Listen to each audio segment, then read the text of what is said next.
Welcome to Sri Lalitha YouTube channel. ఈరోజు recipe వచ్చేసి పచ్చిశనగపప్పు తోటకూర తోటి మనం వెల్లిపాయ కారం వేసి కర్రీ చేసుకుందామండి. ఫ్రై. ఇది ఒక 5 తోటకూర కట్టలు కడిగి సన్నగా తురిమాను. అంటే కట్ చేసిన తర్వాతనే నేను బకెట్ నీళ్ళతో శుభ్రంగా వాష్ చేశానండి. పచ్చిశనగపప్పు ఉడకబెట్టి పక్కన పెట్టుకున్నాను. ఆనియన్స్, పచ్చిమిర్చి ఒక 4. ఇప్పుడు దీంట్లో మెయిన్ ఇంగ్రీడియంట్ ఏంటంటేనండి, కొంచెం కరివేపాకు, కారం, వెల్లిపాయలు. ఇవి మనం పౌడర్ చేసుకుందామండి ఈ చిన్న రోట్లోనే దంచి. ఇది ఎందుకంటే జలుబు దగ్గు వచ్చినప్పుడు మంచిగా పనిచేస్తుందండి ఈ రెసిపీ ఒకటి. ఇప్పుడు ఆల్రెడీ వర్షాలు స్టార్ట్ అయ్యి మనకి సీజనల్ ఫీవర్స్ వస్తూ ఉంటాయండి ఖచ్చితంగా, డెంగ్యూ, వైరల్. ఎందుకంటే దోమలు ఎక్కువగా ఉంటుంటాయి కాబట్టి ఈ వాతావరణం చేంజ్ అవ్వటం వల్ల చాలామందికి దగ్గు, జలుబు వస్తూ ఉంటుంది. ఇలాంటి టైంలో మనం ఇప్పుడు వెల్లిపాయ కారం ఎక్కువగా యూజ్ చేయాలి. మిరియాలు ఒకటి, శొంఠి, ఇవన్నీ. కొంచెం కరివేపాకండి. ఇవి పౌడర్ అయిన తర్వాత లాస్ట్కి వెల్లిపాయ వేసుకుందాం. కొంచెం జీలకర్ర కూడా యాడ్ చేద్దాం. కొంచెం జీలకర్ర అండి. ఇవి దంచుకున్న తర్వాత లాస్ట్కే వెల్లిపాయ యాడ్ చేసుకుందాం.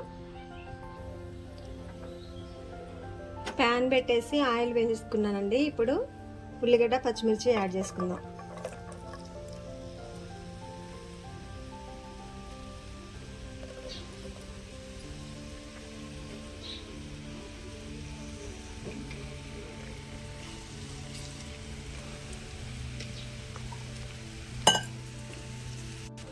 కరివేపాకు, జీలకర్ర, కారం, వెల్లిపాయ ఇలా గ్రైండ్ చేసుకున్నానండి. రోట్లోనే దంచాను. పసుపు యాడ్ చేసుకున్నానండి. పచ్చెనగపప్పు ఉడకబెట్టాను, కాకపోతే బాగా ఫ్రై లాగా వేయించాలండి. ఈ పచ్చిశనగపప్పు మనకి వెల్లిపాయ కారం చేసుకున్నాక అదే ఈ కర్రీకి టేస్ట్ అండి. ఉడకబెట్టుకున్నాం కదా అని చెప్పేసి దీన్ని వేయించకుండా మామూలుగా చేస్తే ఇగురులాగా అవుతుంది. అలా కాదు, బాగా వేయించుకున్నాను నూనెలో. పచ్చిశనగపప్పు బాగా ఫ్రై అయ్యిందండి. ఇక మనం తోటకూర యాడ్ చేసుకుందాం.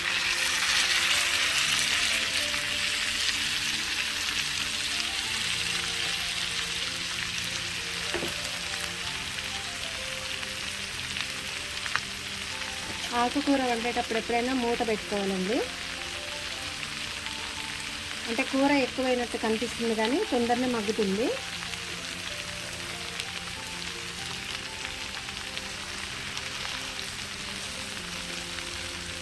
మూత పెట్టేద్దాం. మనం గ్రైండ్ చేసి పక్కన పెట్టుకున్నటువంటి కరివేపాకు, కారం, వెల్లిపాయ, జీలకర్ర ముద్ద దీని మీద పెట్టేసుకున్నామండి. పెట్టేసుకొని టైట్గా మూత పెట్టుకుందాం. మూత పెట్టుకొని సిమ్లో ఖచ్చితంగా ఒక 5 నిమిషాలు ఉడకాల్సిందే. వెల్లిపాయ కారం వేసేసానండి.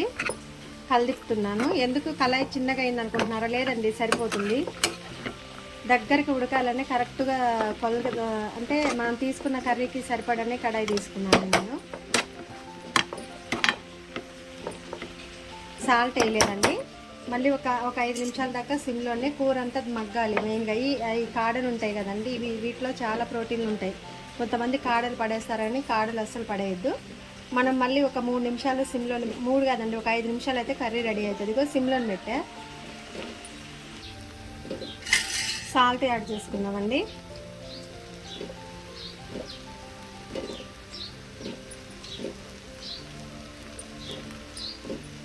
కలిదిపోద్దు. మూత పెట్టి సిమ్లోనే ఒక 5 నిమిషాలు మళ్ళీ కుక్ చేసుకుందాం. కర్రీ ఇంకా ప్రిపేర్ కాలేదు. మీరు కూడా ఒకసారి ఇలా ట్రై చేసి చూడండి. కరివేపాకు వేస్తే చాలా మంచిదండి. ఒకప్పుడు మనం కరివేపాకు అంటే తీసి పడేసేవాళ్ళం, కానీ ఇప్పుడు హార్ట్కి, జుట్టుకి సంబంధించిన సమస్యల నుంచి కూడా సేఫ్గా బయటపడాలంటే రెగ్యులర్గా మనం కరివేపాకు తీసుకోవాలి. కంటికి కూడా చాలా మంచిది. మనం వెల్లిపాయ కారం చేసేటప్పుడు కూడా దాంట్లో కొంచెం అంటే పచ్చిమిర్చి, అలాగే ధనియాలు, జీలకర్ర, ఒక 10 కరివేపాకు రెమ్మలు కూడా యాడ్ చేసుకుంటే చాలా మంచిదండి కరివేపాకు కారం.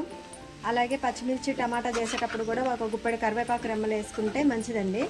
మనం ఇలా తినాలి. ఇప్పుడు తినేటటువంటి ఫుడ్ అంతా కూడా కల్తీ కాబట్టి కనీసం న్యాచురల్గా దొరికేటటువంటి మన ఫుడ్ రైస్కి సంబంధించిన ఈ కరివేపాకు తోటకూర అలాంటివి కూడా మనం తినాలండి కంపల్సరీ. ఒక 5 నిమిషాలు సిమ్లోనే పెట్టేద్దాం. ఈ కర్రీ చపాతీలోకి రైస్లోకి అన్నిటికీ బాగుంటుందండి. మనం టమాటా వేయకుండా పిల్లలు తినరు కదండి. ఒక టమాటా వేస్తే తోటకూర కొంచెం ఇంట్రెస్ట్గా తినాలన్నది. ఇలా మనం ఫ్రై లేదా ఇగురులాగా చేసుకుంటే బాగుంటుందండి. ఈ ఫ్లేవర్ వేరే ఉంటుంది. మనం ఎల్లిపాయ కారం వేరేగా వేసాం కదా, కరివేపాకు వెల్లిపాయలు ఎక్కువ వేసాం. జలుబు దగ్గు ఇలాంటి సిచ్యువేషన్స్ ఉన్నప్పుడు ఇలా మనం తీసుకుంటే ఇమ్యూనిటీ పెరుగుతుందండి. మూత పెడదాం. చాలా అంటే చాలా టేస్టీగా ఉందండి. నేను ఆల్రెడీ రుచి చూశాను. మీరు కూడా ఒకసారి ఇలా ట్రై చేసి చూడండి. జలుబు దగ్గు అన్నిటికీ చాలా మంచిదండి. సత్వరమే ఇమ్యూనిటీ పెరగాలంటే మనం ఇలా కొన్ని ఇంగ్రీడియంట్స్ వేసుకొని తినాల్సిన సిచ్యువేషన్స్ ఈ రోజులు ఇలాగే ఉన్నాయి. చూసారా, ఆవిరి కూడా బయటికి పోకుండా మూత పెట్టి సిమ్లోనే ఉడికిస్తున్నాను. మీరు ఒకసారి ఇలా ట్రై చేసి చూడండి. టమాటా వేసుకున్న దానికంటే కూడా దీంతో ఎక్కువ ఫ్లేవర్ ఉందండి. నాకు టమాటా వేస్తే కొంచెం ఎందుకో తోటకూరలో మంచిగా అనిపించదు. మీరు ఇలా ట్రై చేసి చూడండి. టేస్ట్ కూడా వేరే రకంగా ఉందండి, చాలా బాగుంది. అందుకో పచ్చెనగపప్పు బాగా వేగింది కదండి, అంటే నూనెలో ఉడకబెట్టి వేయించా కాబట్టి కొంచెం టేస్ట్ చాలా డిఫరెంట్గా ఉంది. ఉప్పు కారం అన్నీ సరిపోయాయి. ఈ ఎల్లిపాయ కారం వల్ల ఫ్లేవర్ అనేది వేరేగా వస్తుందండి. చాలా అంటే చాలా బాగుంది. ఆయిల్ కూడా ఎక్కువ వేయలేదండి. చూసారా, ఆయిల్ ఎక్కువ ఏం లేదు. చూడండి, కావాలంటే కర్రీకి సరిపడా వేసాను.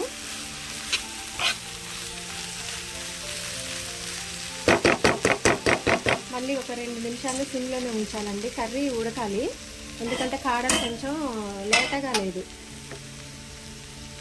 మళ్ళీ ఒక 3 నిమిషాలు ఉంచుకుందాం. ఉప్పు కారం అన్నీ సరిపోయాయి.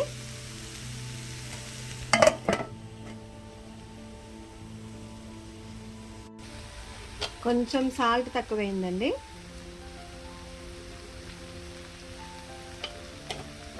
మీరు ట్రై చేయండి, చాలా బాగుంది రెసిపీ. చపాతీలోకి రైస్లోకి అన్నిటికీ బాగుందండి.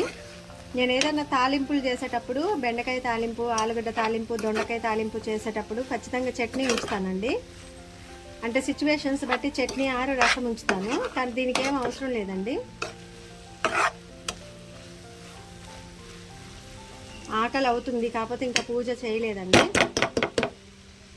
స్టవ్ ఆఫ్ చేసుకుందాం. కర్రీ ఉడికింది. మీరు కూడా ఒకసారి ఇలా ట్రై చేసి చూడండి. పచ్చిశనగపప్పు ఉడకబెట్టినా కానీ డీప్గా ఫ్రై చేయాలండి. ఫ్రై చేస్తే ఆ ఫ్లేవర్ వేరే ఉంటుంది. కరివేపాకు, ఎల్లిపాయ కూడా ఎక్కువ వేసా. కరివేపాకు ఒక 15 రెమ్మలు వేసాను. ఎండుకారం ఒక 2 స్పూన్లు, కొంచెం సాల్ట్, జీలకర్ర, వెల్లిపాయ ఒక గడ్డ వేసేసానండి, పొట్టు తీసేసి. మీరు కూడా ఇలా ట్రై చేసి చూడండి. మా శ్రీ లలిత యూట్యూబ్ ఛానల్ ఒకసారి విజిట్ చేయండి, ఎందుకంటే చాలా హార్డ్ వర్క్ చేస్తున్నాను. యూజ్ఫుల్ కంటెంటే కదండి. ఏమన్నా అంటే యూజ్ఫుల్ కంటెంట్ అంటే నా వరకు నేను కుకింగ్, ఫ్యాక్ట్స్, డివోషనలే పెడుతున్నానండి, వేరే ఏం లేదు. నా ఫేస్ కూడా అసలు నేను ఎవరో కూడా మీకు తెలియదు కదా. ఒకసారి ట్రై చేయండి. వీడియోస్ అని లైక్ చేయండి, సబ్స్క్రైబ్ చేసుకోండి. ఏదో ఒక రోజు అంటే నేను ఛానల్ క్లిక్ అయితే నాకు వేరే ఉందండి చేసేది. ఇది ఓన్లీ టైంపాస్ కాదు. కాకపోతే లలితమ్మ వారి దయ వల్ల ఎప్పుడు మానిటైజేషన్ కాలేదండి. ఇంకా నేను అప్లై చేశాను. మానిటైజేషన్ అయ్యి ఒకవేళ అమౌంట్ రావడం స్టార్ట్ చేస్తే నేను చేసేటివి చాలా ఉన్నాయండి. ఒకసారి లైవ్ కూడా ఇస్తాను. Thanks for watching. అమ్మా, కర్రీ రెడీ అయిపోయిందండి. ఇక స్టవ్ ఆఫ్ చేస్తున్నాను. కర్రీ వేరే బౌల్లోకి ట్రాన్స్ఫర్ చేసుకుందాం. శ్రీ లలిత యూట్యూబ్ ఛానల్ చూడండి. వీడియోస్ అన్ని లైక్ చేయండి. మీ వాల్యుబుల్ కామెంట్స్ పెట్టండి. మీ ఇంట్లో ఒక ఫ్యామిలీలో ఒక సిస్టర్ కానీ అక్క కానీ ఎవరైనా ఉండి ఏదన్నా యూజ్ఫుల్ అంటే ప్రయోజకరమైనటువంటి పనులు చేస్తుంటే ఎలా ఎంకరేజ్ చేస్తారో, జాబ్ చేస్తున్నా అలాగే నన్ను కూడా ఎంకరేజ్ చేయండి. Thanks for watching. Please do like, share and subscribe my YouTube channel.